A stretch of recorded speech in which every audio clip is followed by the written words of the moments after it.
আমাৰ মহিলাসকলে বিশেষকৈ আত্মসহায়ক গোটৰ বাইদেউসকলে যি 10,000 টকা আঁচনিত ফৰ্ম ফিল আপ কৰিছিল মুখ্যমন্ত্ৰীৰ মহিলা উদ্যমিতা আঁচনি এই আঁচনিখনৰো ধন আমি 1 এপ্ৰিল আজিৰ পৰা 12 দিন পিছৰ পৰা আমি বিলোৱা আৰম্ভ কৰিম 1 এপ্ৰিলত বিহালী সমষ্টিত আমি প্ৰথম 10,000 টকাটো দিয়া আৰম্ভ কৰিম তাৰ পিছত এটা এটাকৈ 126টা সমষ্টিতে আমি এই ধন বিতৰণৰ কাম আমি হাতত লম আৰু যিসকল মহিলাই এই 10,000 টকাটো পোৱাৰ বাবে নিৰ্বাচিত হৈছে তেওঁলোকৰো নাম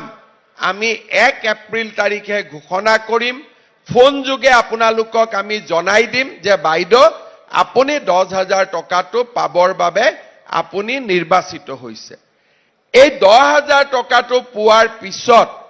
যিসকলে ভালকৈ খৰচ কৰিব ভৱিষ্যতে তেওঁলোকক আমি আৰু 25,000 টকা বেংকৰ পৰা 12,500 চৰকাৰৰ পৰা 12,500 টকা দিয়াৰ আমি ব্যৱস্থা কৰিম অৰ্থাৎ 2026 চনত আমি আৰু 25,000 টকা দিয়াৰ ব্যৱস্থা কৰিম খালি শৰ্ত এটাই প্ৰথম 10,000টো আমি